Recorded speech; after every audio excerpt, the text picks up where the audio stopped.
On est Mirtav, tête Vav, dans Alim les Troufa. C'est une toute petite lettre, elle n'est pas grande, elle est petite cette lettre. Petite mais costaud. Mais elle est, comme on dit chez nous, les petits Tosfot dans la Gemara, c'est les plus piquants qui existent.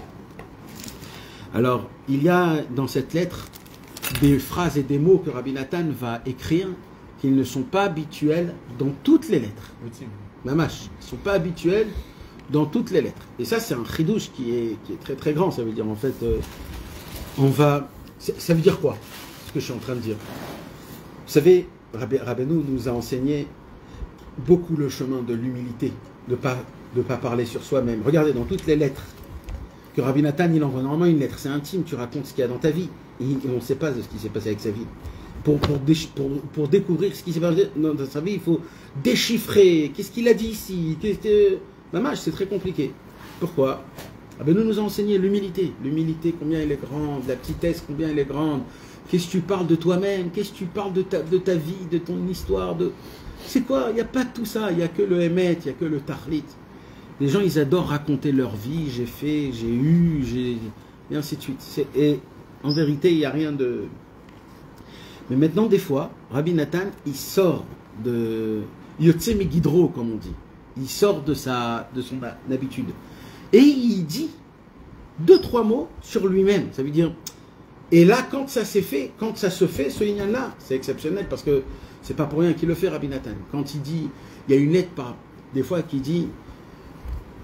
Vous êtes mes frères, vous êtes mes amis, mais vous êtes mes élèves. Et il dit, rappelez-le vous. Je ne vais pas vous le répéter, mais c'est votre devoir de vous rappeler.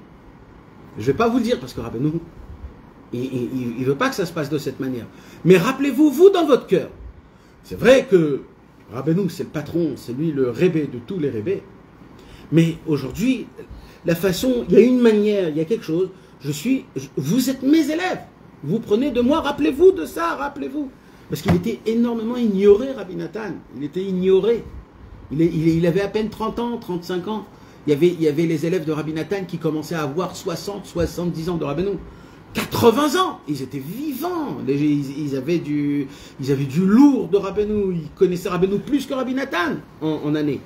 Rabbi Nathan, il s'est rapproché à la fin. C'est que 9 ans avant qu'il ait niftar. C'est vraiment... Eux, ils se sont rapprochés quand Rabbeinu, il était tout jeune. Quand il habitait à Medvedivke, encore quand il était chez son beau-père. Ça veut dire ils avaient en connaissance. Mais Rabbeinu, il a dit sur Rabbi Nathan, c'est le seul qui a compris plus que tous de ce que j'ai enseigné dans le monde. Et Rabbi Nathan, il devait aussi se battre contre c'est pas se battre, mais c'est-à-dire contre cette idée-là de croire que peut-être Rabbi Nathan, c'est un petit jeune, on va dire, un petit jeune comme ça qui... Mais en vérité, c'était totalement faux. Cette année-là, mes amis, Tafkouf Pevav, on a dit c'est 1800, on a dit 21 1821, ça se peut que c'est 21 11 ans, il est parti en 2000 Tafkouf, Ain, P, ouais 1816, pardon. Tafkouf Pevav, 1816. Cette année-là, mes amis, c'est une année où Rabbi Nathan, il attendait le Ishur de Vilna, ce qu'on a étudié il y a 2 lettres, pour recevoir l'approbation pour imprimer les livres. Il avait imprimé une première fois les livres. Là, tout de suite après que Rabbeinu il est niftar, il a imprimé des livres chez lui à la maison. Jusqu'à Tafkouf Pe Aleph, Takpa, la fameuse année où le Likutei Moharan a été imprimé, etc. Après, il a été envoyé par une lettre de Kaminitz, comme quoi il a enfreint la loi, c'est très grave.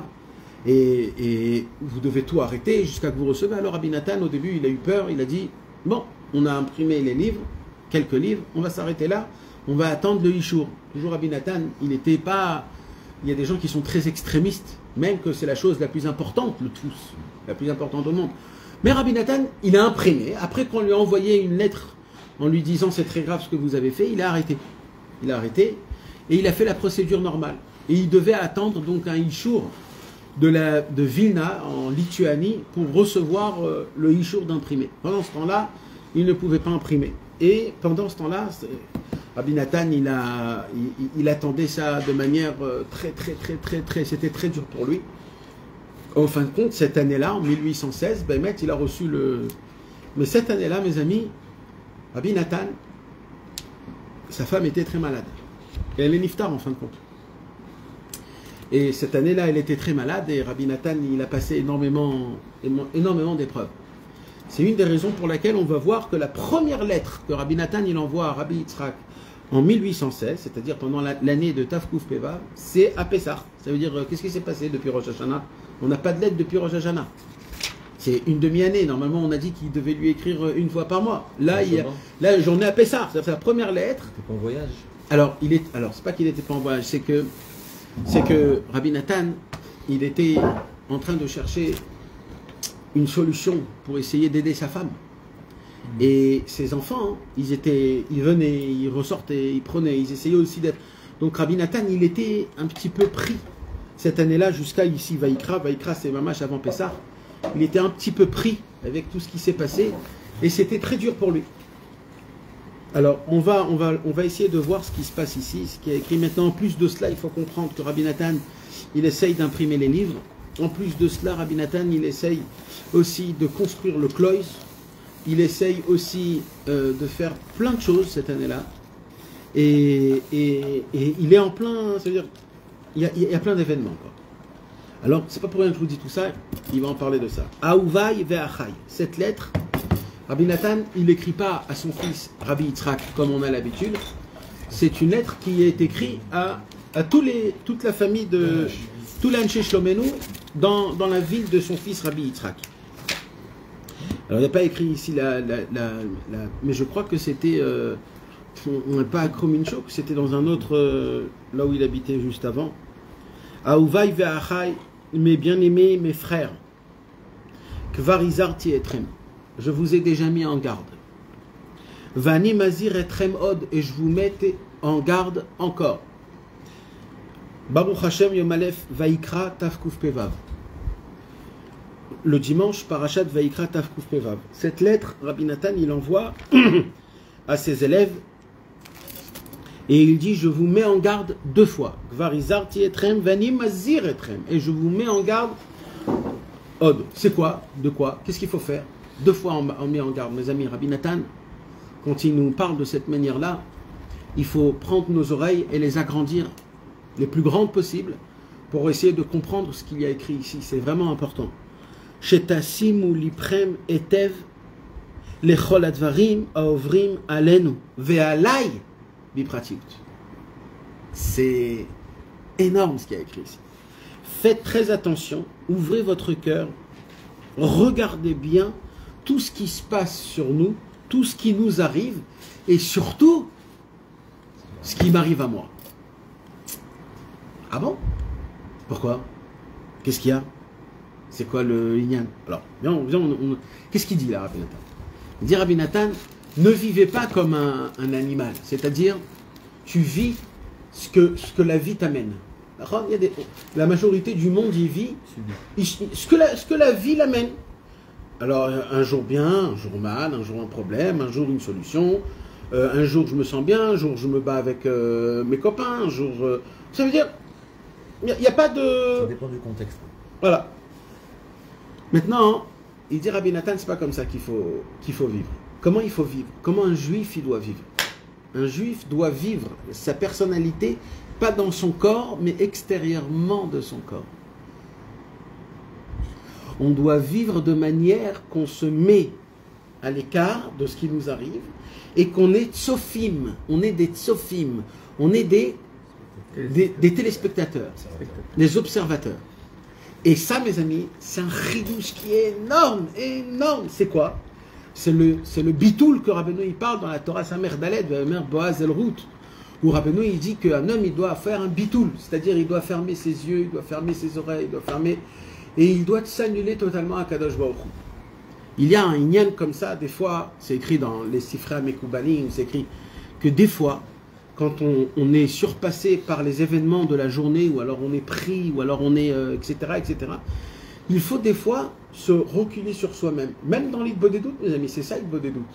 Quelque part, l'Idbo des doutes, c'est d'essayer de se voir en dehors de ton corps. Vous savez de quoi je parle, c'est pas de la folie.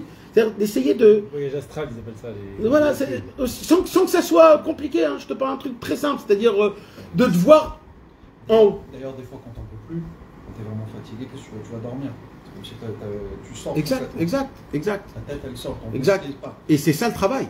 C'est ça qu'il faut faire. Il n'y a pas autre chose à faire. Il faut aller dormir. Comme ça, il dit Rabbeinu. C'est ça la vodat Hashem. Il faut savoir que de dormir, ça enlève, ça fait une aïcha la mochin. On est obligé quand on n'arrive pas. Mais ça, c'est un point. Moi, ce que je veux dire, c'est que des fois, quand vous êtes en famille, ou alors des fois, quand vous êtes. Vous savez, j'ai raconté ça plusieurs fois, mais à l'époque, quand on voulait nous apprendre comment essayer de travailler, de parler sur la Tavat Achila, surtout la Tavat Achila, hein, elle est quand on est jeune, c'est-à-dire quand on est jeune, ou alors des enfants, ou même des Bachurim à la Yeshiva. Alors on aime manger, on aime s'asseoir et goûter, manger, etc. Et chez nous à la Yeshiva, hein, comment ils nous enseignaient pour essayer de ne pas tomber dans la Tavat Achila? Ils avaient mis des miroirs dans le Cheder Ochel. Alors, au lieu qu'on mange l'un envers les autres, on était assis tous devant un miroir et on mangeait tous comme dans un bar. On était tous assis devant le miroir. Et en fait, ce qui se passe, c'est que quand tu manges... tu devais manger. et pour la première fois de ta vie, tu dis, c'est pas possible. C'est pas possible. Comme ça, j'ouvre la bouche, je mange comme ça. Et ça, mes amis, ça fait un... Pourquoi? Parce qu'on te fait montrer. Regarde. Moi, je voulais faire ça. Je te promets, c'est vrai. Je voulais faire un miroir avec un bar pour que normalement ils se voient manger et ils rectifient tout leur... Non, mais je voulais vraiment qu'ils... chez nous à la Yeshiva, c'est ça qu'ils ont fait. Et je peux vous dire, ça nous aide vraiment. Vous savez, qu'est-ce qui nous manque, mes amis? C'est qu'on ne se voit pas des fois. On ne se voit pas à quoi on ressemble. Parce que un jour, il faut qu'on mette des caméras à la maison et que tu te vois quand tu t'énerves sur tes enfants ou sur ta femme. Il faut que tu te voies comment tu réagis. Parce que nous, on se voit de très grands tzadikim, moi je suis un grand lamdan, etc. Mais tu sais, il y a des moments où si tu te vois, tu vas trembler de peur tellement tu vas dire c'est pas possible, c'est pas possible que c'est moi. Et ça, mes amis, on ne fait pas attention à ça, on ne fait pas attention à ça. Et c'est dommage, c'est très grave. Moi, j'ai un ami, il est tombé fou, il est devenu fou. Avec le temps, il est devenu un peu fou. Et ses parents, ils ont tout fait pour essayer de le mettre dans le bon chemin, tout fait. Et ils l'ont fait rentrer dans un hôpital psychiatrique. Il est resté 3 mois. Un bachour yeshiva, un bachour sympathique. Mais bon, il a eu une folie, je sais pas comment. Il était bien, mais il y a un truc qui s'est passé. Je ne sais pas exactement. Il est devenu fou. Il était 3 mois à Bet Cholim Etanim là-bas. Et il nous a raconté. Là-bas, ils m'ont donné des cachets et ils ont cru qu'ils m'ont... ils ont cru qu'ils m'ont sauvé. Et ce qu'ils ne savaient pas, c'est que moi, dans ma tête, ça veut dire il était tellement devenu fou qu'il se moquait d'eux. Et il croyait que c'était lui le Mashiach, il croyait qu'il y en avait un qui s'appelait Eliaou, c'est Eliaou Navi, il qui s'appelle Gabriel, il dit ça c'est l'ange Gabriel. Il était dans une folie énorme. Et le docteur, il lui dit après 3 mois, t'es barré, prends les kadorim, à Kol Beseder. Et il dit, je rentre à la maison encore plus fou que j'étais au début. Mais pour lui, il n'était pas fou, parce qu'il se croyait... Son père, qu'il était complètement désespéré, il voit son fils après 3 mois, il voit qu'il n'est pas net. Alors il lui dit, chérie, je veux te faire montrer ce qui s'est passé la dernière fois que tu étais à la maison. Il avait filmé. Il lui dit, regarde comment tu étais. Et au moment où il lui a fait montrer la vidéo, c'est à ce moment-là même que tout est parti. C'est lui-même qui me l'a raconté, lui-même. Il m'a dit, quand je me suis vu dans la situation que j'étais, je me dis, ça c'est qu'un fou qui est comme ça. Je crois que j'ai exagéré. Et il s'est dit, j'ai exagéré. Je suis allé très loin. Et ça y est, c'était fini. On a un problème. C'est qu'on vit tellement en nous qu'on ne se voit pas nous-mêmes comment on est. On ne se voit pas, on ne voit pas comment on prie, comment on mange. Comment des fois on est affamé, notre tête elle est dans la pita comme ça en train de... Comme un chien. Mais comment c'est possible un truc pareil? En vrai, la femme et les enfants, ça sert aussi à comprendre ce qui va passer chez toi. Et aussi, la femme et les enfants, c'est quelque part comme une sorte de miroir qui essaye de te dire, mais oh, qu'est-ce qui t'arrive? Nous, même ça nous aide pas, parce qu'on est des imbéciles. Non, des fois, quand les enfants ils imitent et ils font un truc... Ah oui, ça oui, c'est vrai. Ou alors quand ils redisent des mots, oui, des mots que nous, on n'est pas habitués de dire des mots. Je conduisais. Oh mon Dieu, quelle horreur. En tout cas, mes amis, c'est ce qu'il dit ici Rabbi Nathan dans cette lettre. Il dit quoi dans cette lettre? Il disait, regardez. Comme on a dit de Sophie, observez. Soyez en observation. Des fois, il faut arrêter de faire, de parler, de dire, d'ordonner, d'ail. Sois un observateur. Un observateur. Un jour, il y a un grand tzaddik à l'époque, il s'appelait Rabbi Yan Kalem Ipchevorsk. C'était un grand tzaddik qui habitait à Anvers, qui est niftar il y a à peu près 25 ans, 30 ans, 35 ans, à peu près un truc comme ça. 25 ans. Moi je me rappelle de lui quand j'étais jeune, on est parti, on est allé voir avec mon père, on aurait bien calé, à l'époque il ne parlait pas, il ne bougeait pas, etc. C'était un tzaddik qui était très connu. C'était un admour qui était très connu, mais en fait il était tout seul là-bas en Anvers, il n'y avait pas beaucoup de gens, il y avait une vingtaine, trentaine de personnes qui étaient là-bas, qui fréquentaient, etc. Et un jour, ce Rabbi Kalé là, il a dit, Akadosh Baruch Hu fait montrer à l'homme sa semaine à travers la table de Shabbat. C'est-à-dire, tu veux savoir comment elle est ta semaine? Hachem te fait montrer ta semaine autour de ta table de Shabbat. Et moi, cette phrase, j'attendais de me marier pour voir ça. Alors au début, on voit rien, parce qu'on est jeune marié et il ne se passe rien. Mais après, quand tu as des enfants, là, Hachem te fait montrer, Béhémet, qu'est-ce qui se passe? Quitter, Béhémet. Et moi, en général, je suis en mode observation. Je fais rien.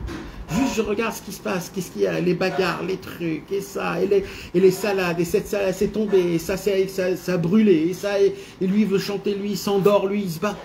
Et toi, tu te dis, mais qu'est-ce qui se passe? Soyez des bons, etc. Non, aucun rapport là, ne fais pas un ordre dans ta table. Il n'y a pas d'ordre. Là, on est en train de te faire montrer qui tu es, toi. C'est toi. Là, c'est personne d'autre, c'est pas tes enfants, c'est pas...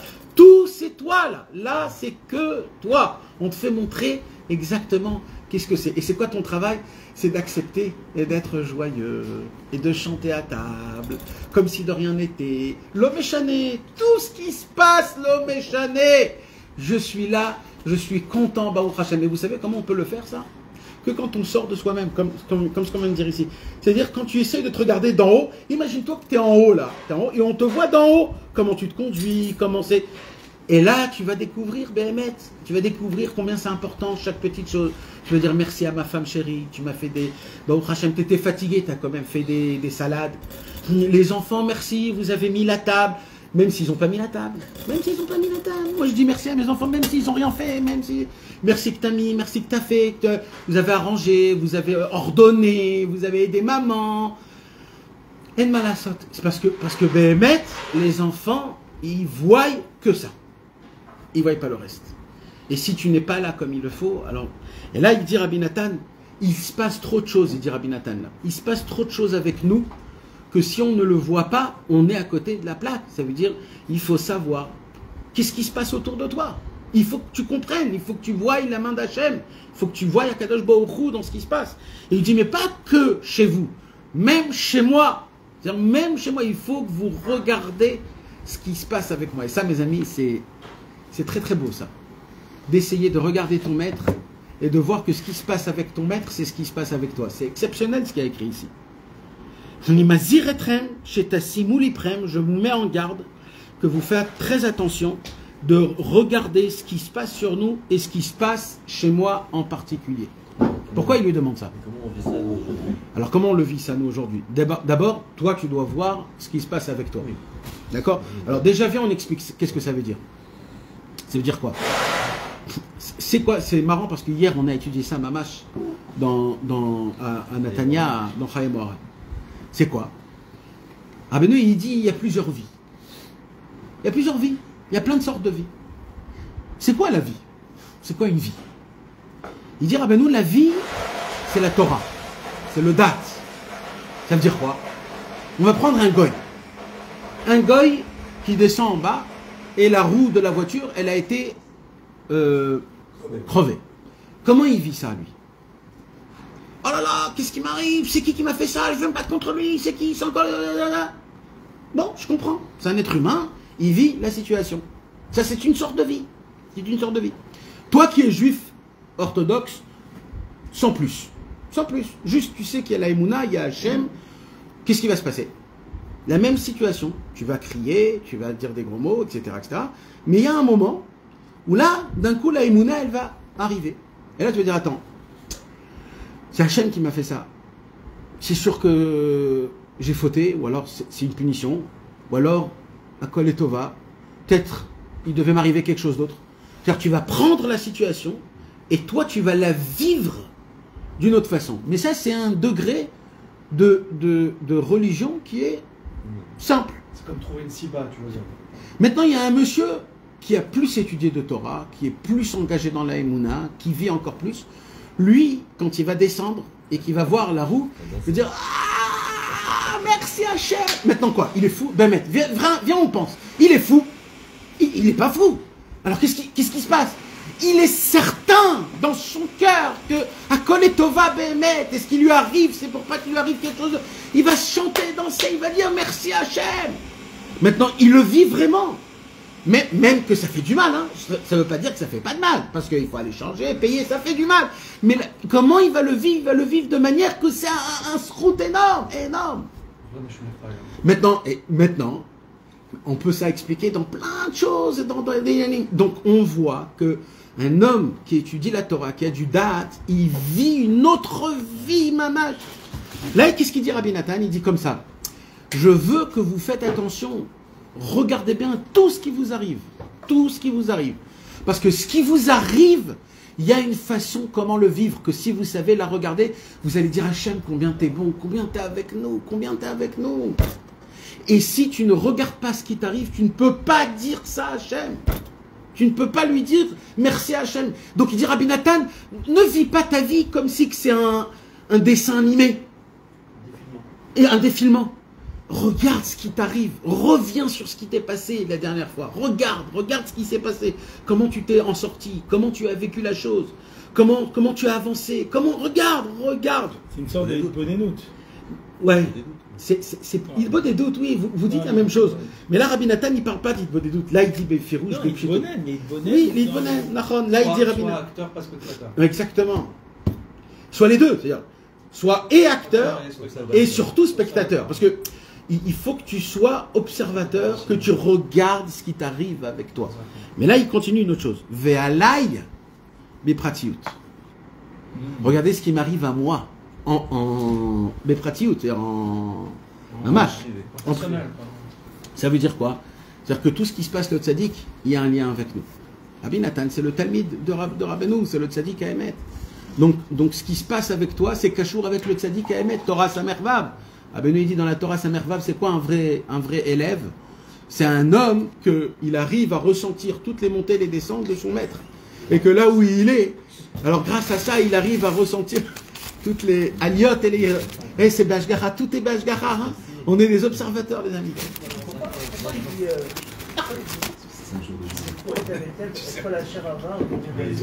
Alors, tout de suite, j'arrive. Alors, j'arrive tout de suite. Alors, je continue, les amis.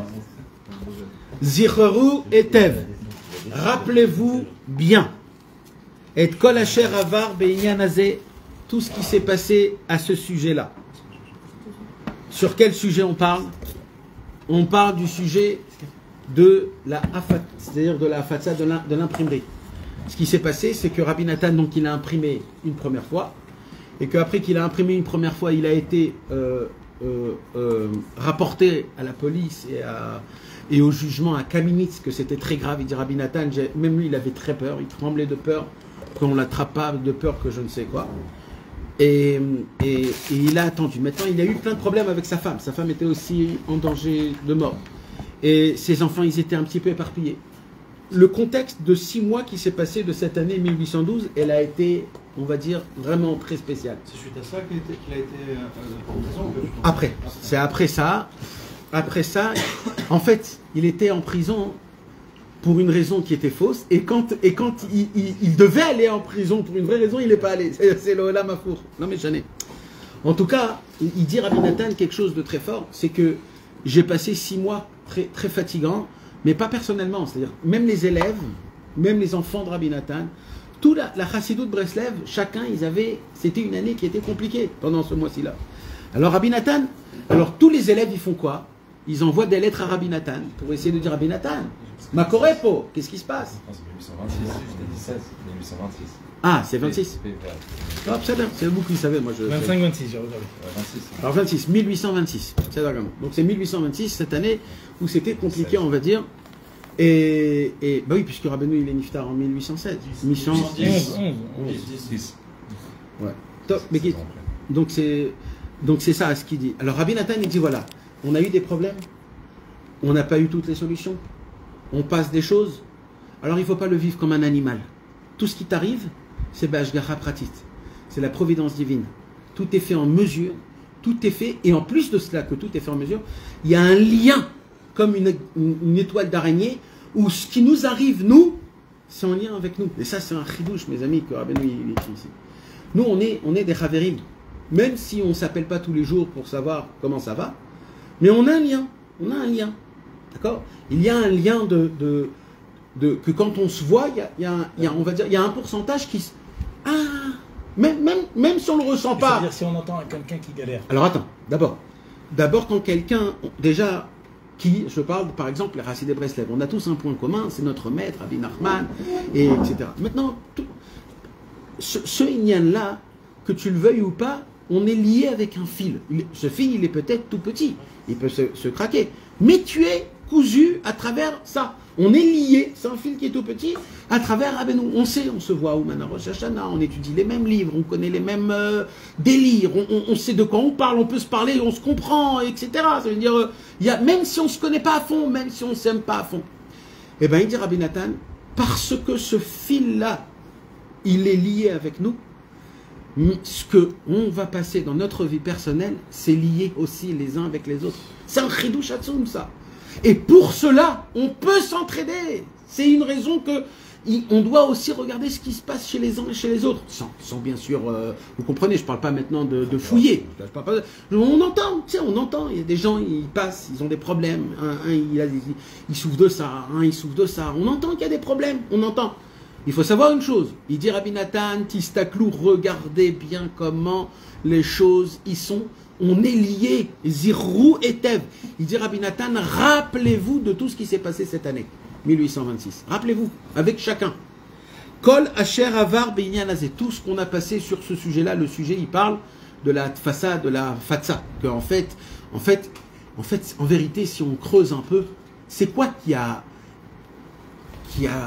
allumé le feu dans la Chassidut Breslev? C'est quoi? C'est l'imprimerie. Au moment où Rabbi Nathan, il a imprimé des livres. Oui, à l'époque, mes amis, on n'imprimait pas comme ça. À l'époque, on ne peut pas imprimer comme ça. Il y avait combien de livres chassidiques il y avait à cette époque-là? 0. Il y en avait 5. 5, frérot, tu t'imagines? Tous les élèves du Baal Shem Tov, les élèves du Maguid de Mezrich, des centaines. Il n'y avait pas encore de livres. Le Tanya, il était imprimé quelques années avant, quelques années à peine. Le premier livre hasidique, Toldot Yaakov Yosef, il était imprimé une vingtaine d'années avant. Il n'y avait rien d'autre après. Même le Maguid de Mezrich n'avait même pas encore imprimé ses propres livres, imagine-toi. Rabbi Nathan, 30 ans, 32 ans, il vient, t'imprimes un livre chassidique nouveau, mais tu es... On voit même les autres talmidim, Rav Naftali, Rav Aaron Deroub et tout, ils n'ont pas été parce qu'ils n'ont pas fait autant de... Eux aussi, ils n'étaient pas... C'est Rabbi Nathan qui a compris. Rabbeinu, il a bien parlé de ça spécifiquement, c'est Rabbi Nathan qui a compris ça. Rabbeinu, il a ordonné dans la Torah Samer, Aleph. Le jour où il est tombé malade, 3 ans avant qu'il est tombé malade, dans Parparot la Chorma, il dit c'est la Torah qui s'appelle la Tzava, le Testament. C'est la première Torah que Rabbeinu il a dévoilée après qu'il est tombé malade et qu'il a commencé à parler de sa mort. Torah Samer Aleph. Là-bas, il y a écrit 3 choses. Emunat Rahamim, il faut avoir la Emunat, c'est un chidouche que Rabbeinu il dévoile, que je vais rester en fait le Rébé, même après. Donc vous devez croire en moi, même après que je vais mourir. Emunat Rahamim. 2, c'est Ktav Israël, c'est-à-dire l'imprimerie, d'imprimer les livres. Et 3, c'est la Hafatsa, de parler. Le Torah Samer Aleph. c'est un tikkun pour tout, etc. Donc Rabbeinu, il dit en remez, qu'est-ce qu'il laisse dans son testament? La Emouna du Tzaddik Ador, que c'est Rabbeinu jusqu'à la fin de tous les temps, l'imprimerie des livres, imprimer les livres de la Torah Kedosha et de les diffuser dans le monde. Après Rabbi Nathan, avant de mourir, il laisse un testament. Tiyu chazakim beratzon bemamon betircha ve'ikar iskechem iye yafutsu mayanoter charmutza. L'essentiel de votre occupation, ça sera dans la diffusion des livres. À l'époque, il n'y avait pas, etc., etc. Donc les élèves de Rabbeinu et de Rabbi Nathan, surtout de Rabbi Nathan, ils ont compris que c'est ça le Inyan et ils ont commencé à travailler ce Inyan-là. Et il y a eu chaque génération toujours un ou deux, que c'était eux, les Baalei Habayit, eux, les patrons qui ont imprimé les livres de Rabbeinu. À l'époque, il y avait Rabbi Nachman de Tulchin qui a imprimé le Likutei Halachot. Après, il y a Rabbi Nachman de Tcherin qui a imprimé le deuxième Likutei Moharan, c'est-à-dire le troisième Likutei Moharan le plus yafé qu'il y avait à l'époque, avec le Likutei Tfilot aussi, qui était parfait. En fait, Rabbi Nachman de Tcherin, il a tout repris, les livres qui ont été imprimés avec des petits problèmes, des petits taillots, il a tout réimprimé de manière parfaite. Et après, tout de suite après, c'était Rabbi Israël Cordonner qui a commencé à imprimer. Après Rabbi Israël Cordonner, c'était les Anshe Shlomen ou de Pauline, en Pologne. En Pologne, ils ont commencé à imprimer. Et ça, c'est après, bien après. Mais avant ça, il y avait Rabbi Israël Cordonner, que ça a été le premier qui a imprimé en Eretz Israël les livres de Rabbeinu. Et pourquoi c'était un chidouche? C'est parce qu'après qu'il y a eu la Deuxième Guerre mondiale, il ne restait plus rien de ce qu'ils avaient imprimé les Polonais. Et on aurait tout perdu, les Sifrei Rabbeinu. Le fait que Rabbi Israël Cordonner a imprimé en Eretz Israël à Yerushalayim, il a d'Afka voulu que ce soit à Yerushalayim d'imprimer les livres, ça a fait en sorte qu'en Eretz Israël, il y avait des livres de Rabbeinu, et de ça a repris les autres livres, tous les autres livres. Et on voit que Rabbi Israël Ber, qui était l'élève de Rabbi Israël Cordonner, a pris aussi ce Inyan d'Afatsa, et il a eu une Hatzlacha Meruba, que jusqu'à aujourd'hui, le Ikar à Tfous, c'est mamash le Inyan de... C'est le Rayon que Rabbi Israël... Il a commencé à la fin de sa vie. Non, mais toute sa vie, il a... Bien sûr, le Kitvé en premier, Torah toute filote, c'était des choses que... Mais toute sa vie, il parlait de ça. Toute sa vie, il a prié pour ça. Mais il n'avait même pas du pain pour manger. Il n'avait rien dans sa vie en entière. Retson Yereav Yassé. Rabbi Israël, toute sa vie, il a voulu une chose. Il a voulu diffuser la Torah de Rabbeinu Akadosh le plus possible dans le monde. Et c'était des Retzonot et des Kisufim de 70 ans, 80 ans. Et à la fin, Akadosh Baruch Hu, il lui a donné le mérite autour de créer une petite mamache. Après sa mort, c'est-à-dire après sa mort qu'il a laissé, il a été au cef de l'argent, il n'a jamais pris. Et de ça, et fait tout l'impression des livres. En tout cas, il dit Rabbi Nathan, je veux que vous regardez ce qui se passe avec vous-même et avec moi. Pourquoi? Parce qu'on est liés. On est liés, mes amis. Quand on fait des doutes, alors en général, on regarde notre vie, qu'est-ce qui se passe. Mais il faut savoir qu'il faut aussi regarder la vie de tes chaverim, ceux qui sont autour de toi. J'ai appris que lui, il a des problèmes. Alors justement, qu'est-ce qu'on peut faire avec ça? Alors on peut rien faire. On peut rien faire. Peut pas l'aider, le gars. Tu peux rien faire. Tu peux prier. Mais il faut que tu saches quelque chose. Il y a un kécher avec toi. C'est ça, mais tu sais pas, mais il y a un kécher, il y a un lien avec ce que tu as entendu, qu'un chaver il souffre. C'est lié avec toi, Prie-toi que ça t'arrive pas. Prie-toi que lui il soit en bonne. C'est obligé qu'il y ait un lien. Tu ne peux tu ne peux pas l'italem. Comment on dit l'italem? Tu ne peux pas faire comme si de tourner ta tête. On ne peut pas détourner notre regard, mes amis. On peut pas. Et c'est ça ce qu'il dit. Surtout ce qui s'est passé avec notre maître Rabbi Nathan. Ve'aya ki evatsa Hashem et kol maaseh ou... Oh là là, comment Rabbi Nathan, il parle mamash comme si qu'il est dans une Bible. Il dit des mots de la Shana Kodesh. Il dit quoi? Au moment où vous allez voir le Bitsua. C'est quoi Bitsua? La réalisation d'Akadosh Baruch Hu. Parce que vous savez, mes amis, c'est quand que c'est facile? C'est au début et à la fin. Au début et à la fin, c'est facile. Au début et à la fin, c'est facile. C'est où que c'est compliqué? Au milieu. C'est au milieu. Au milieu, tu pètes des durites.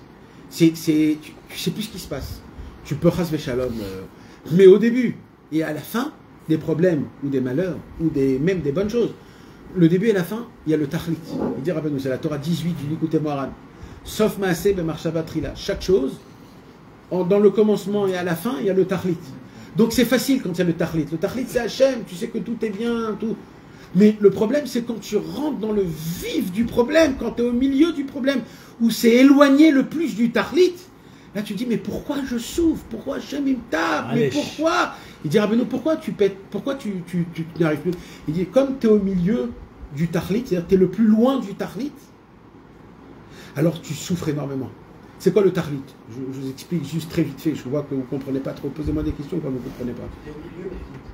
Alors j'explique. Il dit, chaque chose qu'un homme il veut faire, pourquoi il veut le faire? Il a un but. D'accord? Un but. Tu veux construire une maison. Alors comment tu construis une maison? Tu dois d'abord l'avoir dans ta tête, la maison. C'est Ibour. Exactement, Ibour Yenika Omochi. Mais d'abord tu dois le créer dans ta tête. Et dans ta tête, tu dois te dire, c'est pourquoi je veux une maison. En fonction du pourquoi je veux une maison, tu vas comprendre comment la construire, la grandir, la baisser, la rabaisser. Donc un homme, il veut une maison pour se reposer, pour avoir une femme et des enfants, pour faire des shabbatot, etc. Donc il va construire une maison en fonction de ça. Donc avant que la chose, elle existe, il a créé un tahlit, il a créé un but. Je veux faire des shabbatot, je veux être avec ma femme, je veux être reposé. Hein? Oui, mais c'est plus que... C'est pas un ratson, c'est un tahlit, c'est plus. Ça veut dire c'est un but, c'est un objectif. Ça veut dire tu vas te tenir dessus, c'est pas juste un ratson. Un ratson, ça va et ça vient. Là, c'est un tahlit, tu vas te battre, c'est la destination. Donc, ça c'est avant. Alors, qu'est-ce qui va se passer? Tu vas commencer à le construire. Plus tu vas commencer à le construire, plus tu vas t'éloigner du but. Tu vas te confronter à la réalité, en fait. Eh oui, parce que tu vas d'abord créer... Tu vas d'abord tu vas détruire l'ancienne maison. Tu fais l'inverse du tahlit. Après, tu vas creuser, tu vas jeter des pierres. Tu vas faire des choses qui vont s'éloigner du tahlit. Tu vas emprunter de l'argent, tu vas avoir des problèmes, tu vas parler avec des gens, tu t'éloignes. Et il dit Rabbeinu, et il va arriver à un stade où tu sens que t'es plus là. Il dit Rabbeinu, hé, Akol Beseder. C'est juste que le tahlit, il est au début et à la fin. Mais au milieu, tu t'éloignes du tahlit. Alors il dit Rabbeinu, juste maintiens, rappelle-toi le but, rappelle-toi. T'es venu dans ce montier, rappelle-toi. Il dit pourquoi? Il dit parce que plus tu vas arriver à la fin du tahlit, tu vas commencer à voir la maison, et là tu te rapproches du tahlit, et tu vas dire, oh là là, Baruch Hashem, tout ce que j'ai passé, merci que je l'ai passé. C'est-à-dire, en fait c'est ça le Inyan. Il dit, Rabbeinu, la difficulté est le que au milieu. Le que au milieu. Donc si tu sais que c'est compliqué, sache que tu es au milieu du chemin, c'est énorme, tu es au milieu du chemin. Et il dit, mais le problème, il n'est jamais un problème au début et à la fin. Car on est dans le tahlit. Le tahlit, c'est Hachem, on se rappelle d'Akadosh Baruch Hu. Ça recolle même dans la vie. Hein. L'enfant, il a aucune souci. Il est insouciant, et le vieux aussi, en général, il n'a plus de soucis. C'est comme ça dans tout. Même dans l'étude de la Torah, même dans... Rabbeinu, il dit, un livre, quand tu l'étudies, tu ne le comprends pas la première fois. Parce qu'il faut que tu arrives à la fin pour comprendre ce qu'il veut, et après que tu as compris ce qu'il veut, reprends-le depuis le début, et là tu vas le lire d'après le tahlit final, d'après le but final du livre. Et là tu vas comprendre. C'est pour ça que Rabbeinu il dit que ma Torah, à moi, il faut que tu la comprennes à l'endroit et à l'envers. Si tu ne sais pas l'étudier à l'endroit et à l'envers, tu n'as rien compris de ma Torah. Parce que Rabbeinu il cache les buts dans chaque chemin. Dans chaque chemin, il y a un but qui t'amène Donc il dit ici, Rabbi Nathan, il dit, je veux que vous vous rappelez. Je veux que vous vous rappelez ce qui se passe avec vous, ce qui vous arrive avec vous. Les chemins où on est allé. Comment on est en un... Il faut parler des voyages, par exemple, qu'on a eu à Ouman, chacun. Ou alors des situations, comment on a fait Teshuvah, comment c'était dur. Comment on a essayé de se rapprocher, on ne l'a pas fait. On a le devoir, mes amis, de se le travailler, de se le rappeler. Zirou etev, il dit Zirou etev. Parce que qui est Vatsea, Hachem et Kol Masou, au moment où Hachem va te faire montrer son but final de ta vie, parce que nous, on ne connaît pas c'est quoi notre vie. D'accord? Moi, je me vois moi-même à quoi je ressemble. Je me dis, mais je suis un raté de tout. Alors Rabbi Nathan, il dit, oui, tu es un raté de tout. Mais quand tu vas arriver à la fin de ta vie, si tu as su à regarder tout ce qui s'arrive dans ta vie, tu vas commencer à découvrir qu'est-ce que Hachem lui fait avec toi. Et là, tu vas dire, waouh, moi je voulais être ça, mais en fait Hachem il a visé avec moi des autres choses. Et il a réussi avec moi dans plein d'autres choses. Il a réussi. Mais grâce à quoi? grâce au fait que je regarde ce qui se passe avec moi. Ce qui s'est passé hier et avant-hier, c'est compliqué, c'est dur, c'est pas dur, etc. Les chemins, je me suis marié, je me suis divorcé, je me suis remarié, je repris, je refais. Des gens, ils passent des choses. On croit ça c'était bien, ça c'était bien. Tout ce qui s'est passé avec toi, c'est bien. Tout. Tout, c'est le tahlit. Tout, c'est Hachem qui t'emmène et qui fait avec toi un voyage, que ce voyage, il est très important. Pourquoi? Parce qu'il y a un tahlit, il y a un but final avec toi. Et ce but final, à Kadosh Baruch Hu, quand tu le verras, Tir'ou vetavinu niflaot Hachem, d'un coup tu vas découvrir les merveilles de Dieu, niflaot tamim deim, des merveilles qu'on ne peut pas expliquer parce que c'est au-dessus de notre cerveau. Excuse-moi Nathan, comment tu regardes les épreuves passées? Est-ce que parce que des fois tu vas les regarder avec la réussite, parce que des fois quand tu reviens en arrière aussi, tu sais, tu peux voir que c'était des difficultés, tu as des traumatismes, tu as des machins. Alors, ça, alors je vais t'apprendre quelque chose. Il n'existe pas, je vais te le dire, Beofen, Barour ou Mouchlat. Il n'existe pas un chemin que tu as pris dans ta vie que tu t'es trompé. Voilà. Et ça, je te le dis, je te le tamponne, je te le grave et je te l'écris avec des lettres en or. Voilà. Tu as dit, c'est la règle. Non, mais ça veut dire, c'est pas je vais venir après, je vais dire écoute, je me suis trompé. Donc ça, il n'y a pas. C'est un écoute à la chod, Baruch, je vous l'ai dit 100 fois, mais tellement notre cerveau, il veut pas le comprendre, alors on l'oublie. C'est mes fourrages, Rabbi Nathan, 2-3 fois dans Vayakov, il a été Mechalek. Quand devant Esav, juste avant, il a écrit qu'il a mis, il a Machane. Comment c'est écrit là-bas? Hein? Il a fait 2 machanot. Il dit 2 machanot. Si Esav il veut, il les tue les deux. Pourquoi et là-bas, Rabbi Nathan, il rentre dans un Inyan, Shalem, Mamash, où il enlève le libre arbitre. Il enlève le libre arbitre. Si tu le lis, tu l'étudies, il enlève le libre arbitre de Pshitot. Mais il faut lire toute la halakha pour comprendre. Juste je termine, parce que c'est très important que vous le... Il n'existe pas d'un chemin que tu t'es trompé. Il n'existe pas. Il dit Rabbi Nathan, si tu crois, c'est un pgam emuna. J'imagine ça. C'est un pgam emuna. Si le tzaddik qui te dit quelque chose et tu le fais pas, tu peux pas dire que tu t'es pas planté. Alors je complète. Écoute bien. Il n'existe pas d'un chemin où tu t'es trompé. À quelles conditions? Bien sûr. Même avec ta avérote. Bien sûr. Bien sûr. Même quand tu n'étais pas religieux, même quand tu étais dans une autre vie, même... Attendez les amis, laissez-moi juste terminer les gnanim, d'accord? Tout ce qui s'est passé, je vais aller plus loin que ça. Un homme, il s'est marié. Il a divorcé. Ça veut dire que c'est sûr que... Et il se remet avec une autre femme et tout va bien. Donc, il s'est trompé. Rabbeinu, il dit, non, c'est ce que tu devais passer, tu étais obligé de passer par là, ça fait partie de ta vie, ça te forme, ça te construit, ça te donne du date, et ça te rend un balemouna. Sans ça, tu ne peux pas, il dit Rabbeinu. Tu ne peux pas. Rabbeinu, il a dit un jour, il y a un problème, c'est quoi? C'est que les gens, ils viennent me poser des etzot dans le travail. Il dit Rabbeinu, et moi, j'aime pas faire ça. Pourquoi? C'est parce que je sais que ce que je vais lui dire, il va pas,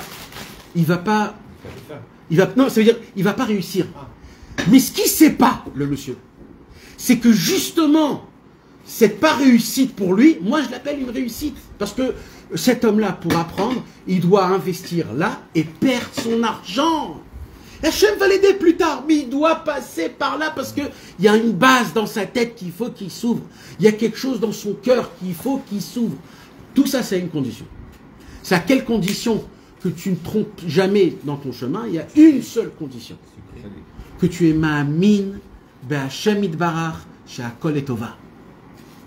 Zéou. Quand tu dis enod milvado, tu le dis comme en mode ségoula, ou tu es ma'amin be'emet que enod milvado partout, dans les deux chemins. Et il dit Rabbi Nathan, même quand tu te retrouves avant le problème, pas après.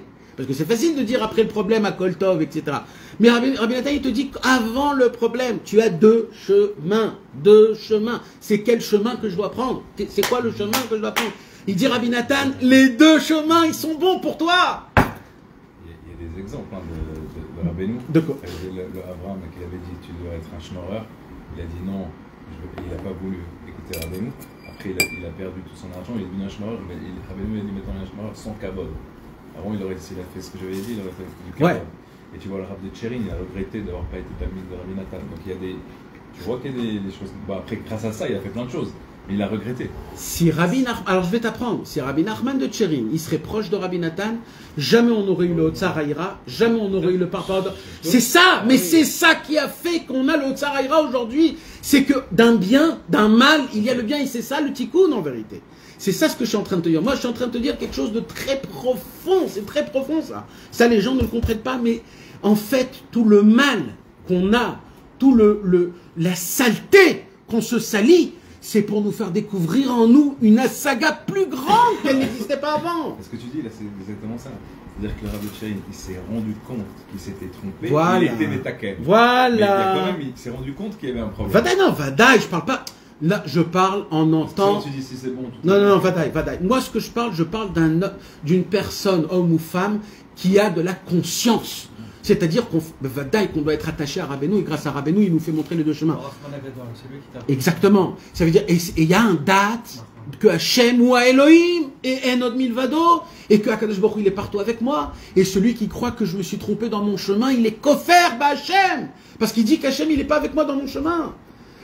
Il dit Rabbeinu, le chemin que tu choisis, si tu le choisis avec Hachem, c'est ton bon chemin, c'est ton chemin, c'est ton parli. Et il dit Rabbi Nathan, maintenant, qu'est-ce que tu fais avec les chemins qu'à l'époque, tu n'avais pas la notion d'Hachem? Qu'est-ce que tu fais?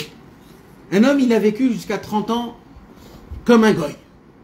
Il fait teshuva, il devient un tzaddik béhémet. Et qu'est-ce qu'il fait avec ces 30 ans-là? Il dit Rabbi Nathan, alors le chidouche plus haut, c'est quoi? Il dit, quand maintenant tu vas te rappeler, revivre ce que tu as vécu dans ton... Et là, tu vas dire, oh, Hachem, il était avec moi là-bas. Tu amènes Hachem dans ton chemin. Tout ce que tu as passé, ça devient un chemin qui t'emmène au Hémet. Tu t'imagines ça? Comment c'est énorme? C'est énorme, c'est inimaginable. Tout ce que tu as fauté, tout ce que tu as fait en mal, c'est certain qu'on devra le payer, il faut faire tes chouvas. Mais on met ça de côté. Je te parle maintenant vis-à-vis du date. Vis-à-vis du date. Quand tu te rappelles ce qui s'est passé dans ton passé, et tu dis, Hachem, il était avec moi quand j'étais là, et quand j'étais là, il m'a sauvé de ça, et c'est sûr que... Alors tu fais rentrer à Kadosh Baruch Hu dans ta propre vie, ça devient un bon chemin. Et il y a la deuxième chose, il y a une autre vision. C'est quelqu'un qui dit, oulala, je ne veux pas me rappeler, je ne veux pas savoir, je ne veux pas regarder. Ça existe, ça. Ça existe. Dans l'Akdoucha, ça existe. Mais il faut savoir une chose. Il y a un Inyan, de temps en temps, Rabbi Nathan, il dit, c'est quand ce temps-là? Parce qu'il faut être... c'est à Pessah. Le jour du Seder.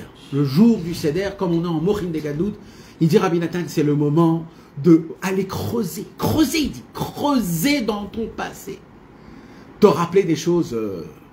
Il dit, à Pessah, tu peux, parce qu'il n'y a pas de mazikim, Il dit, et là-bas, vois la grandeur de Dieu, ce qui s'est passé, ce qu'Hachem t'a sauvé. Et il dit, ça, c'est Chayav Adam Lirot et Tatzmo Kilu Yatzam et Mitzrayim, c'est ça, il dit Rabbi Nathan. C'est ça que Rabbeinu il dit, Yesh Inyan Shenitaper Akol et Tova. C'est marrant que tu parles de ça, parce que dans un cours, tu disais justement à Pessah que c'était bien de raconter à nos enfants ce qu'on a fait avant, etc. C'est le sod du Chinour. C'est le sod du Chinour. Non, pas tout, évidemment. Vadaï. Non, les difficultés qu'on a Les difficultés, Nachon. Mais tu sais quoi? Même, tu peux avoir une conversation avec ta femme. C'est-à-dire, si vous avez vécu le même délire par Rotoyoter, il faut le faire avec quelqu'un qui sait de quoi tu parles, dans quel délire tu étais à l'époque. Et si tu ne peux pas parler avec ta femme, prends un ami. Où tu étais avec lui à l'époque et vous comprenez les délires que vous avez passés. Et vous allez voir la Gdoucha qui va sortir de ça, c'est énorme. Tu vas voir Akadosh Baruch Hu Mamash devant tes yeux. Non, parce qu'hier dans Tam Shkenim, je disais une histoire justement où il y avait un Moshe comme ça qui avait fauté. Il avait tellement fauté qu'il avait tué des guides aussi, il avait tué des juifs. Mais c'était un Rotzer, une Gadol, comme ça il explique dedans. Et un jour il est rentré dans une synagogue à Breslau, personne ne le laissait rentrer, tout le monde savait sa réputation. Bon, finalement, il y en a un qui a décidé, ils ont dit non, il faut l'accueillir. Il veut faire Kaddish pour son père, donc il faut l'accueillir. Donc ils l'ont accueilli, il a commencé à faire Kaddish, etc. Et de là, après, ils ont commencé à lui mettre les tuilines. Après, ils lui ont dit écoute, voilà, tu vas commencer à faire tu vas faire un mikvé, parce qu'à l'époque les communistes, ils ont dit, les communistes ils ne laissaient pas le faire mikvé, il a fait son mikvé dans son étable, etc., etc. Il a commencé parce que tu remets la vie une fois que tu étais. Et après il s'est retrouvé chez Rabbeinu, quand il s'est retrouvé devant le kéva de Rabbeinu, il a pleuré comme ça et ses larmes, elles étaient tellement... Il a réalisé tout ce qu'il a fait. Ses larmes elles sont tombées, il brisait les pierres avec ses larmes, tellement qu'elles étaient lourdes comment on appelle ça, de remords. De chagrin. Enfin, de chagrin et de remords. En safek, mes amis, en safek. Rabbeinu, c'est un Rahman, il n'y a que lui qui peut faire un truc pareil. Vadaï, Il n'y a vadaï. que lui qui peut faire ça. Lui, et Rabbi Nathan, qui nous donne son date, qui explique le date, et que c'est inimaginable. Et c'est ce qu'il y a écrit ici. Parce qu'il y aura un jour obligatoire, il dit Rabbi Nathan, que tu verras la main d'Hachem. Vaya ki yevatsea Hachem et kol maaseh, au moment où tu verras le Hachem, la main de Dieu avec toi. Tu vas comprendre d'un coup pourquoi tu souffres. Ça fait 10 ans avec un enfant tu sais pas ce qui lui arrive, cet enfant-là. Et 10 ans plus tard, tu dis, oh, comment je l'ai vécu avec un Yehush, un manque d'émouna. D'un coup, tu dis, mais je suis l'homme le plus heureux au monde. Alors, c'est pas mon rêve depuis le début, mais c'est meilleur encore. C'est meilleur, c'est meilleur. Vetavenu niflot Hashem niflot amindi. Ma omar ou ma daber. Que puis-je dire? Que puis-je parler? Nodelecha ou nesaper teilatecha. Que je puisse toujours remercier Hachem, que je puisse toujours louer Akadosh Baruch Hu dans tout ce qui m'arrive, en sachant que tout ce qui m'arrive c'est pour le bien et que toujours on arrive à la fin du compte pour essayer de découvrir ces choses-là. Ve'anisera shebechol mimanu, sur les miracles que tu fais avec nous tous les jours. Ve'aniflotecha vetovotecha shebechol dverega, et les merveilles et les bontés que tu fais avec moi tous les instants, tous les moments. C'est quoi là? Qu'est-ce qu'il est en train de faire, Rabbi Nathan là? C'est juste stam comme ça? Il n'a rien à dire, alors il écrit un petit chélek de ce qui s'est passé? Alors en vérité, mes amis, je l'ai dit déjà plusieurs fois, mais je suis obligé de le répéter. Rabbi Nathan, il dit, on prie tous les jours une prière, 3 fois par jour, c'est une prière que si on n'était pas ignorant, on aurait vu la lumière qu'on créait en prononçant ces mots, même sans le comprendre. C'est la tfila de Modim Anachnular. Modim Anachnular, mes amis, c'est la prière la plus belle qui puisse exister au monde, et on a le mérite de la dire 3 fois. On a le mérite de la dire 3 fois. Normalement, cette prière-là, elle devait être lire rien que par le Gdol Hador, une fois par génération. Normalement, c'est comme ça que ça devait se passer. Normalement, c'était le Kohen Gadol qui disait cette prière-là le jour de la Mlacha du Meler. C'était tous les 7 ans ou tous les Yovel. Une fois tous les 50 ans, le Kohen Gadol montait et il disait Maudit Manach, lui seul. Et nous, on n'avait pas le droit de le dire. T'imagines comment elle était puissante cette prière? C'est quoi? Merci Hachem que tu nous donnes la vie, que tu fais avec nous des miracles. Et pourquoi cela? Pourquoi c'est que le Kohen Gadol? Parce qu'il n'y a que le Kohen Gadol qui peut comprendre que Ve'anisecha ve'anifleotecha shebechol et erev aboker. Parce que c'est que le tzaddik amiti, que le Kohen Gadol qui a la possibilité de voir qu'Hachem il fait avec nous des miracles et des merveilles chaque instant. Donc il n'y a que lui qui peut le dire. C'est pour ça que de la Chazara elle est différente ou pas? Alors c'est pour ça qu'elle est différente aussi dans la Chazara, Vadaï. Alors maintenant quoi, mes amis? Après que le Beth Amikdash il a été détruit, il y a écrit que tous les cœurs ils se sont rabaissés, tous les yeux ils se sont éteints, tous les tzadikim ils sont descendus de niveau, etc. etc. Et là, la Vinu Sheba Shamayim, l'Anshek Knesset Agdola, ils ont dit on est obligé de ne pas dénigrer cette prière. Si on la laisse une fois tous les 50 ans, qui va la faire? Il n'y aura pas de Kohen Gadol. Alors on va la mettre dans la prière 3 fois par jour.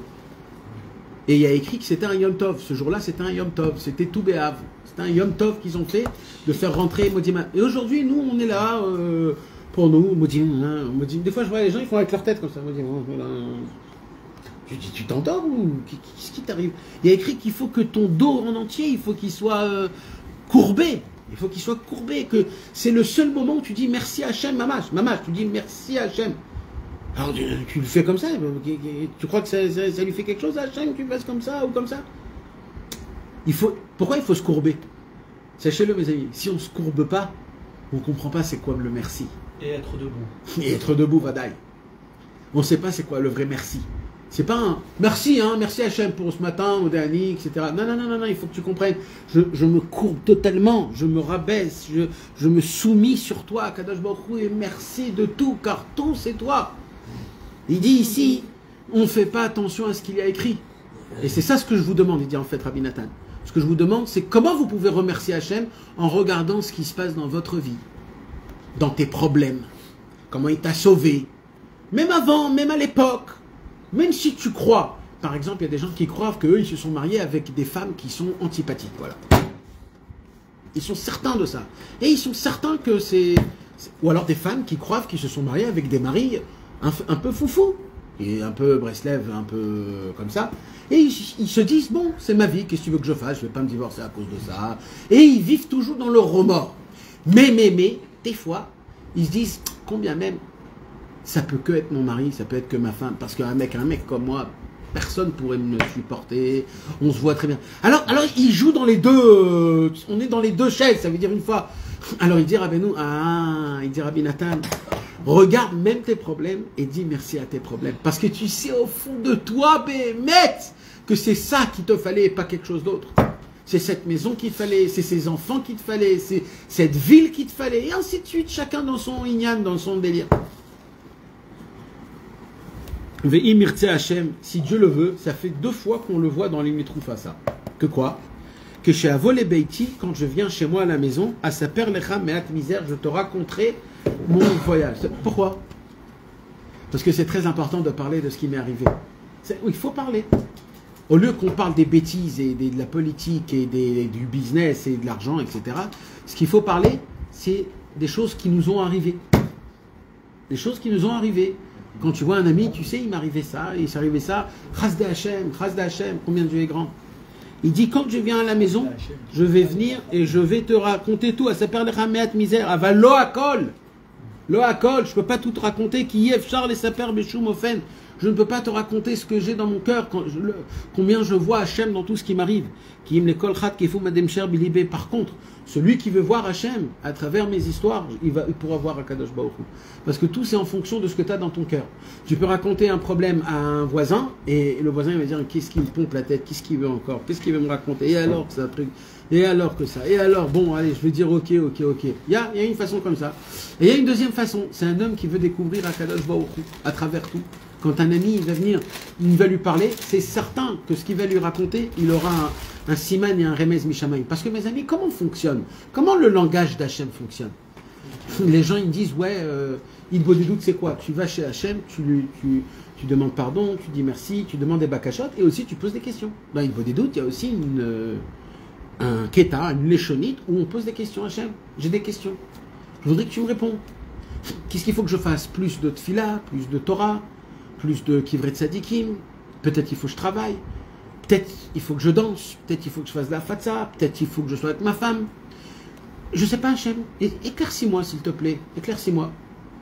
Alors tout le monde dit mais quoi? Comment il te répond? Espèce d'imbécile, tu crois qu'il va descendre, il va me répondre? C'est pas comme ça que ça fonctionne. Comment il te répond? Ben ça c'est un autre travail des Mouna, c'est ça là. Là on est en train d'étudier comment Hachem nous répond. Comment il te répond? Alors il dit, quand tu regardes ce qui se passe autour de toi, ce qui se passe avec les gens, ce qui se passe, tu regardes Be'emouna, tu peux avoir des codes. Mais là, il dit Rabbi Nathan, là, un deuxième degré, c'est quoi? Il dit, je vais vous raconter ce qui m'est arrivé. Racontez-moi ce qui vous est arrivé. Quand les Chaverim, les personnes qui ont le tzaddik à émettre en tant que... Quand on raconte ce qui nous est arrivé, etc., c'est pas pour raconter ce qui est arrivé. C'est parce que c'est important de voir Hachem à travers ça. Et ça se peut que lui, en racontant ce que lui il est arrivé, ça va te répondre à toi, ta question que tu as posée dans l'Idbo des doutes. Et il va te dire quelque chose qui va être une réponse. Et tu vas entendre quelque chose. Et toi, tu vas dire quelque chose qui va être une réponse pour quelqu'un d'autre. Combien de fois ça arrive? Il faut juste le voir. Le problème, c'est qu'on n'est pas éveillé, donc on ne le voit pas. Combien de fois ça nous arrive des trucs comme ça? Plein de fois. Comment tu sais pas que tu n'es pas un petit peu influencé par tes propres intérêts quand tu t'entends dire un remez, tu dis bon... Alors je vais dire quelque chose. Il faut arrêter de penser à ces choses-là, même si c'est une vraie question. Parce qu'il n'y a pas de réponse et tu peux partir en délire total. C'est vérité. Parce qu'à chaque fois tu vas dire oui, mais je ne sais pas si c'est ça ou c'est ça. Alors arrête, tu dis voilà, Hachem eni poter bechas. Voilà, moi je veux être un homme simple. Alors je vais me tromper, ça se peut que je me trompe, mais voilà, moi je veux être un homme simple, donc je vais faire sans trop C'est penser. la vérité, des fois tu pries longtemps, et t'as pas de réponse. T'as pas de réponse parce qu'il y a pas, tu vois pas la Emouna. Voilà, voilà. T'as raison. voilà. Mais je dis, Alors, je il y a- oui. dis, Hachem, je comprends rien ce que tu me dis. Sois clair, Non, non. limpide, j'arrive pas à comprendre ce que tu me dis. Ou alors donne-moi la Emouna qu'il faut. Ou la- voilà, oui, Non, mais c'est ça le travail, Ruben. C'est ça. Il n'y a pas de raccourci. Et c'est comme ça que tu deviens un patron. Avant qu'un docteur il devienne un docteur, il a 7 ans d'échoue. Il échoue pendant 7 ans. Pendant 7 ans, il peut tuer des gens. Mais après 7 ans, il commence à devenir un docteur. C'est un exemple. Hein, Et on tue plus. ça va être ouais, ça, Nahon. Ouais, c'est un mauvais exemple. C'est un mauvais exemple. Non, mais ça veut dire, tu comprends, ça veut dire. Donc ça veut dire, c'est pas grave d'échouer. Faut passer par les Et on est obligé de passer par là. C'est Edman Hasson. Et là, il y a écrit quoi? Risku veimtsu, force et courage. Risku veimtsu, deuxième fois, force et courage. De quoi? Leiler bedarkei Rabbeinu Agadol. De marcher dans le chemin que Rabbeinu nous a dressé. Rabbeinu nous a ouvert un chemin. Ce chemin, c'est le chemin du Emet, de la vitalité, de l'espoir, de la paix, mais du combat aussi. C'est un combat, ne croyez pas, c'est un combat, il faut être prêt. Zecher Tzadik Vekodot Yubra Ka'asher Oreti Etrem, comme je vous l'ai fait montrer. Pourquoi? Parce qu'à l'époque, il y a plein de gens qui peuvent dire Rabbeinu il a dit, Rabbeinu il a dit, Rabbeinu il a dit. Mais à l'époque, le seul qui avait raison quand il disait Rabbeinu il a dit, c'était Rabbi Nathan. Parce que Rabbi Nathan, c'est le seul qui a compris comment vivre Rabbeinu dans le monde futur, c'est-à-dire dans le monde d'après. Les autres, ils ont compris Rabbeinu d'une manière très très très élevée, très profonde, qui n'est pas pour tout le monde. Rabbi Nathan, c'est le seul qui a compris comment c'est quoi le chemin. C'est pour ça que le Halim, les Troufa, tous les livres, c'est les enseignements de Rabbeinu. Le Halim, les Troufa, c'est Rabbi Nathan qui explique à son fils comment, c'est qui Rabbeinu. Comment étudier les livres de Rabbeinu. Donc c'est très très important. Il dit donc, marcher dans le chemin de Rabbeinu comme je vous l'ai fait montrer. Où? Dans le Likuta Halachot, dans le Likuta Tfilot, dans le Halim les Troufa. C'est comme ça qu'il nous fait montrer. Ça ne suffit pas les livres de Rabbeinu Be'atzmo, on a besoin encore plus les livres de Rabbi Nathan. Rabbi Nathan, la Torah Shebalpé, il nous fait montrer le chemin amiti. Kefi Masheshamati Mipiv Akadosh, comme moi je l'ai entendu de la bouche de Rabbeinu. Ou Kechol Asher Shamati Ken Siparti Lachem Be'emet. Sachez une chose, il dit Rabbi Nathan, tout ce que j'ai entendu de mon maître, je vous l'ai enseigné, je vous l'ai raconté. Ne croyez pas qu'il y a une chose que vous n'avez pas ou que vous ratez. Tout ce que j'ai entendu, je vous l'ai dit de manière authentique, de manière parfaite. Vachem Yodea Vaed, et Dieu peut être mon témoin. Qui a nourri. Ah, regarde, là, hein, c'est là où Rabbi Nathan il sort de sa. Modestie. De son guédère, de sa. Comment t'as dit? Modestie. Ouais, sa modestie, il sort de son habitude, on va dire. Il sort de son cocon. Et il va dire quoi? Hein? Est-ce que la lettre elle commence maintenant? Des fois tu dis ça. Ouais. La lettre elle commence maintenant. Ok. Qui a nourri, Zachiti Leavin Kavanato Anora Veatmima Yoter Mikol Haolam. Waouh. Ok. Yoter Mikol Haolam, plus que tout le monde. Plus que tout le monde. Je répète les mots. Qui a nourri Zachiti, car Anochi, c'est pas je. Anochi, c'est plus que je. Mais je ne sais pas si ça existe en français. En hébreu, il y a Ani et il y a Anochi. C'est quoi la différence de Ani? C'est le Chaf. En, Chaf et la Keter. Keter, c'est la couronne. C'est qui dit Anochi normalement? Shamit Barach. Comment ça commence les Aseret Adibrot? Anochi. Il y a quelqu'un qui peut dire aujourd'hui Anochi. Celui qui dit Anochi, il faut lui donner une baffe. Bah oui, tu te prends pour qui? Alors ça c'est dans la normalité. On ne dit pas Ani, il y a juste le Kaf. Le Kaf c'est le Keter, c'est-à-dire Mamash c'est que celui qui a du niveau de royauté qui peut dire Anochi. C'est très peu mentionné Anochi dans la Torah où c'est un être humain qui dit Anochi. C'est très peu. Il y a, mais c'est très très peu. Et à chaque fois qu'il y a écrit, il y a une explication sur ça. Là il dit Rabbi Nathan, comme je vais vous dire quelque chose qui appartient au Keter, qui appartient à la couronne, je suis obligé de dire les choses. Un karatéka qu'il a une ceinture noire de karaté. S'il dit qu'il est ceinture blanche parce qu'il est humble, c'est un menteur. Alors il doit dire, je suis ceinture noire de karaté, 6e dan. Ça ne veut pas dire que le monsieur, c'est un gaftan, il dit ce qu'il est. Je suis caporal, maréchal, qu'est-ce que tu veux que je te dise? C'est une réalité. Il dit, Rabbi Nathan, je vais dire une réalité. Alors je vais la dire dans sa forme. Donc Anochi. Là, il va dire Anochi. Alors il dit quoi? Il dit Anochi, Zachiti, j'ai eu le mérite. Ça veut dire quoi Zachiti? Ça veut dire c'est un mérite qui a été mérité. D'accord? Le'avin kavanato anora, de comprendre. De comprendre quoi? L'intention de Rabbeinu, mes amis, c'est pas juste le mot de Rabbeinu, c'est pas juste les enseignements de Rabbeinu.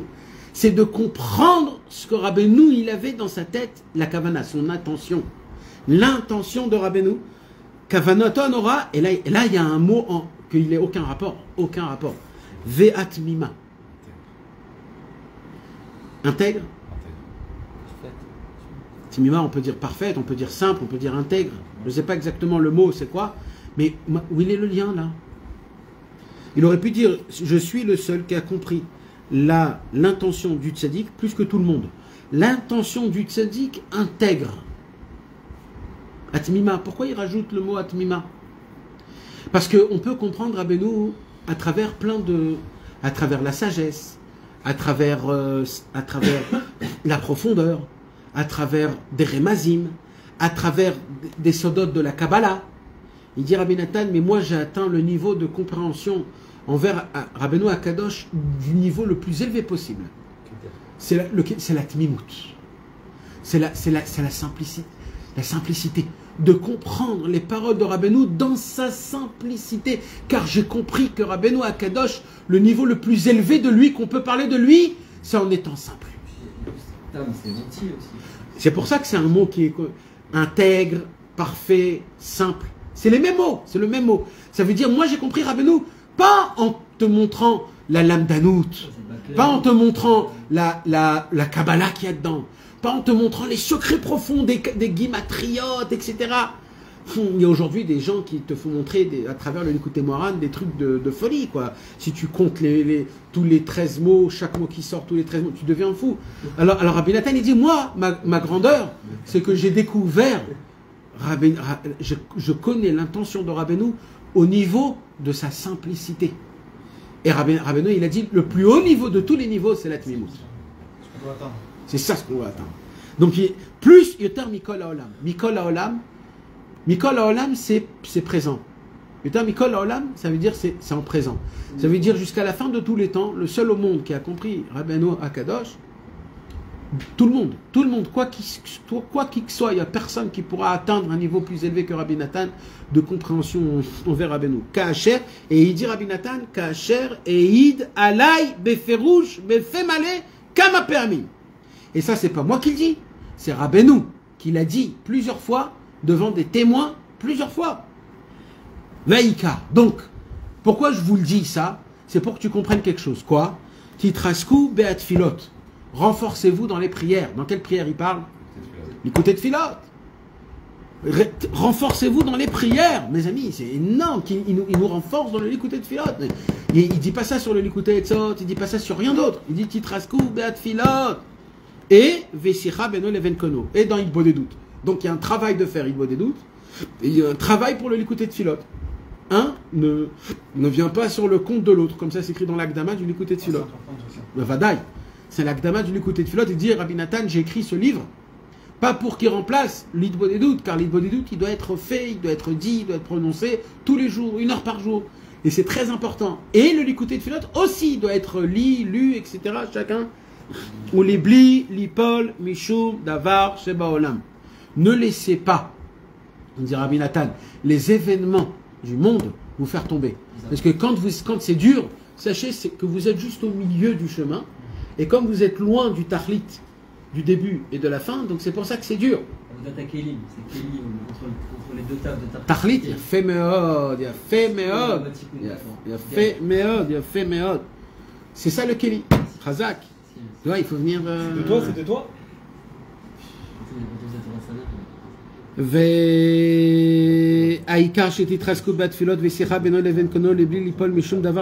vous en supplie, ne vous laissez pas tomber par rien. C'est-à-dire quoi? Mishum davar. C'est-à-dire quoi, Mishum Davar? Mishum Davar.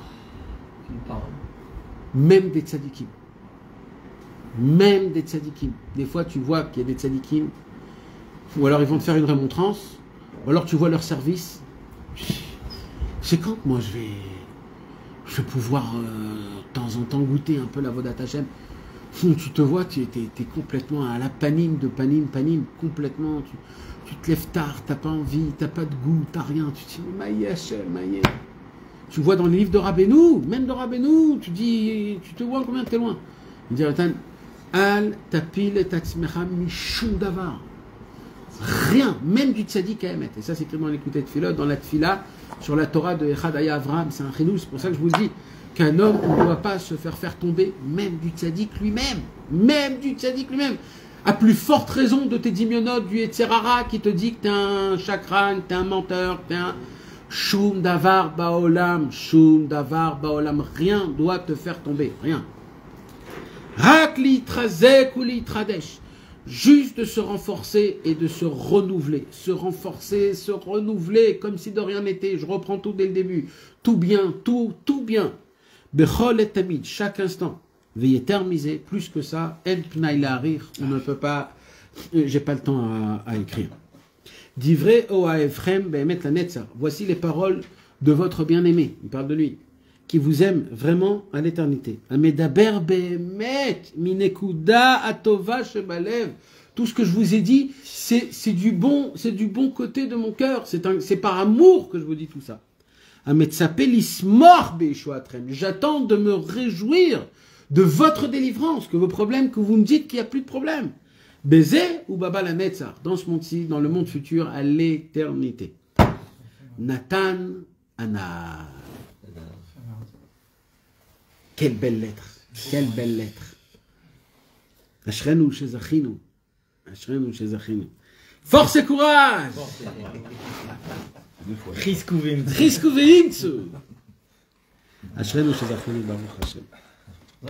Razak, oui. On va avec la Torah la Dalet avec Daniel. Ah, c'est bien, vous commencez des plans, hein, c'est bien. On n'en parlait pas. Voilà, il en parle, on a étudié, il en parle maintenant. Est-ce que en fait, les secrets de Rabbi Nathan, c'est pas un peu la Nekudat HaChaver de Rabbi Nathan?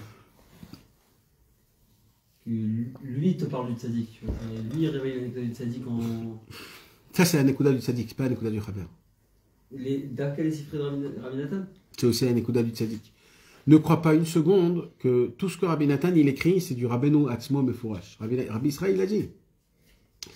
Toutes les paroles de Rabbeinu, toutes les paroles de Rabbi Nathan, c'est des paroles de Rabbeinu, Lelo Shum Evdel. Même Ali Mitrofa. Tout. Mais Tout ce que Rabbi Nathan a dit, c'est des paroles de Rabbeinu Beatzmo, même le Likuté de Philot.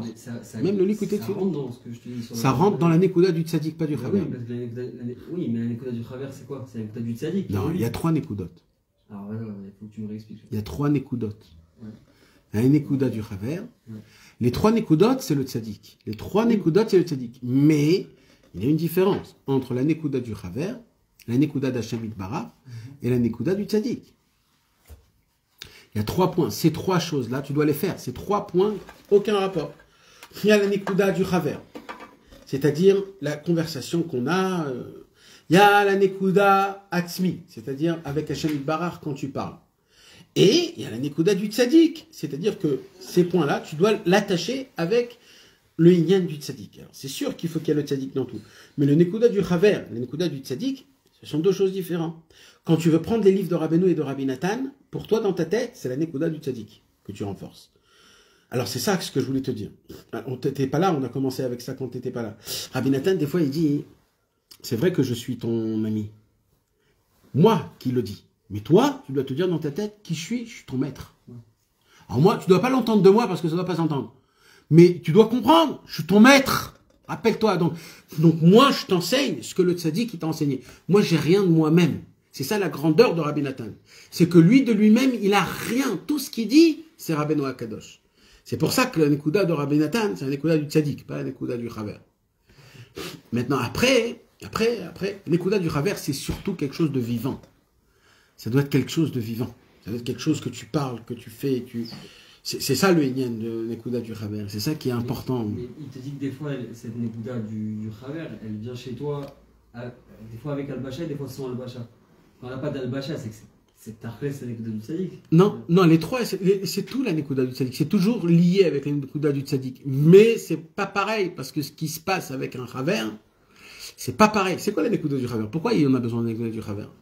Parce qu'il y a une facette Que tu auras jamais, toi. que tu auras jamais, pas toi, que tu auras jamais même autre part que si ça passe pas par un copain. C'est-à-dire entre deux blagues ou entre deux cigarettes, il y a un mot qui sort et c'est d'Afka ce mot qui va t'attraper. Maintenant ça dans les livres, tu pourras pas le retrouver, même chez Rabbi Nathan.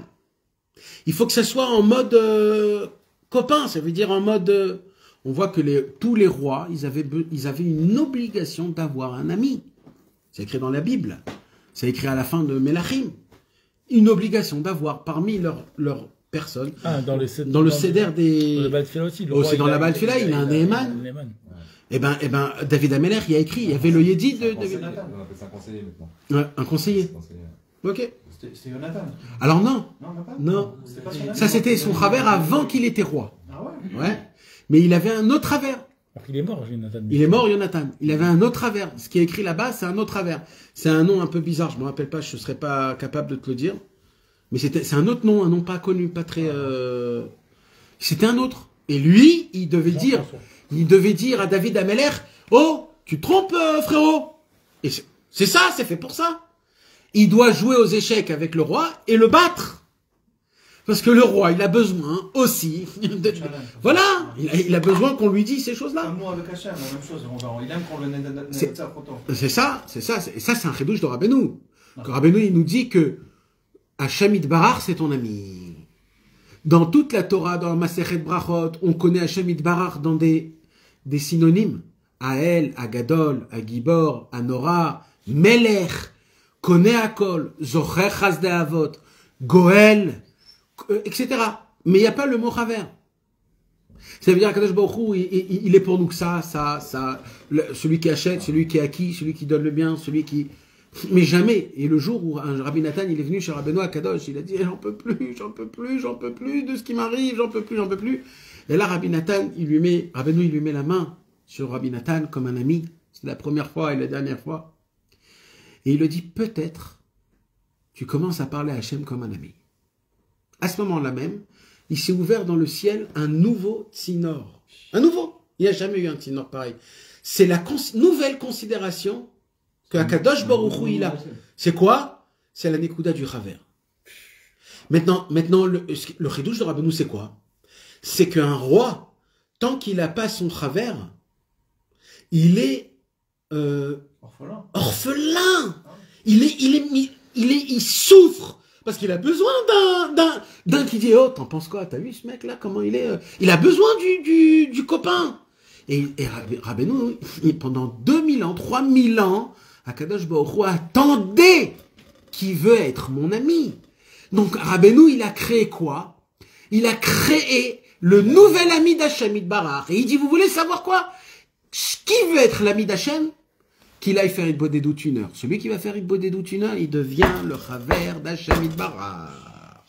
Et ça, c'est une Yeshua pour Hachem. Hachem, il attend. Il dit, attends, c'est quand son heure, normalement? C'est ici. Pourquoi il n'est pas venu aujourd'hui? Oh, il m'a oublié. Oh là là, il m'a oublié.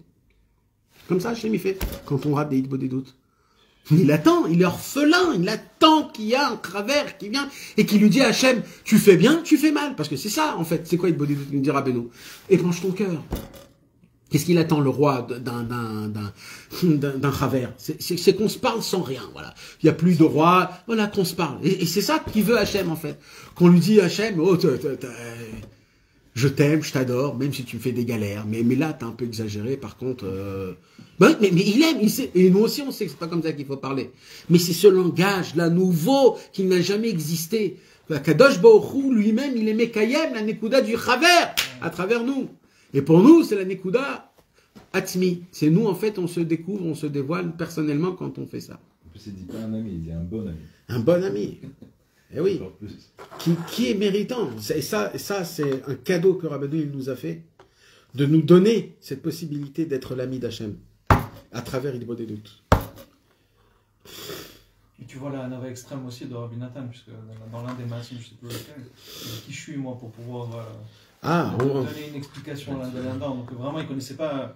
Même on dit que voilà, tu viens de dire qu'il connaissait tout de Rabbeinu, mais lui-même il dit c'est que je ne connais pas tout, je suis très très loin du compte. Et on va voir dans une lettre où il dit Rabbi Nathan, surtout comprenez, j'ai reçu quelque chose et je vous le donne. J'ai aucun mérite, moi. Ne faisait de moi rien du tout. J'ai reçu quelque chose de quelqu'un et je vous le donne. C'est lui qu'il faut pas, c'est pas moi. Mais c'est toi qui as écrit le L'écouter à la rote. Il y a 3000 pages. Il y a 2 fois le chasse. C'est un chagrin. Mais l'Ichora, tu peux pas dire que c'est un chagrin. C'est lui qui a tout écrit, il a tout fait, il a tout imprimé. Mais comme ça, il se voyait. Et c'est ça le Hémet, en fait. Et nous tous aussi, c'est comme ça. Et c'est ça la différence entre un Meforsam Shel Sheker et pas un Meforsam Shel Sheker. Au moment où tu crois une seconde, un millième de seconde, que ça vient de moi, il n'y a plus le rébé. Et c'est quoi? C'est comment on a la possibilité, oui, de parler de Rabbeinu, etc. Quand tu sais à tout le temps, à chaque moment, que tout ce qui se passe, tout ce que tu arrives, tout ce que tu as perçu, tout ce que tu connais, tout, c'est que ça vient du rébé. Ça vient du rébé. Ça t'appartient pas à toi. Même tes chidouche Torah, même tes livres, même quand on vient te dire, oh, quel cours, c'est quoi? Non, il n'y a rien de tout ça. C'est le rébé. C'est le rébé qui est là, qui parle, qui fait, toi, t'es juste un chauffard. Jamais on dit, ah, c'est un beau chauffard. Non, on dit, le baltoka, il a un bon baltoka. On dit pas, le chauffard, il a une belle voix. C'est ça, on est juste le micro, voilà. Et si le micro, il marche pas, eh ben, il marche pas. Mais sinon, c'est pas le micro qui a une belle voix, c'est le monsieur qui parle. Et c'est qui le monsieur qui parle? C'est le tzaddik Haemet. C'est que lui, il y a personne d'autre. Jamais. Dans le concept de Rabbeinu, bien sûr, mes amis. Vous comprenez, c'est quoi les marges que je parle? D'ailleurs, dans le Inyan de Rabbeinu. Et le but de Rabbeinu, je suis obligé toujours de le répéter, parce qu'après les gens ne comprennent pas, c'est pas Chas Shalom qu'on fasse de Rabbeinu quelque chose. Le but de Rabbeinu, c'est que nous, on arrive à Hashem Itbarach, qu'on puisse servir Hashem Itbarach, le faire plaisir. Et c'est ça le Ika.